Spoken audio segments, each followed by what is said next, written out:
Meaning of depravity. Depravity. Depravity. Depravity. Depravity.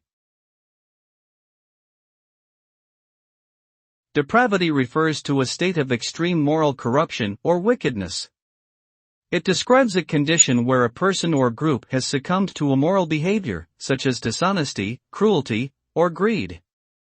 This state of being is often characterized by a lack of empathy or concern for others and a desire to satisfy one's own desires at the expense of others. The result of depravity can be incredibly damaging, both to the individual and to society as a whole.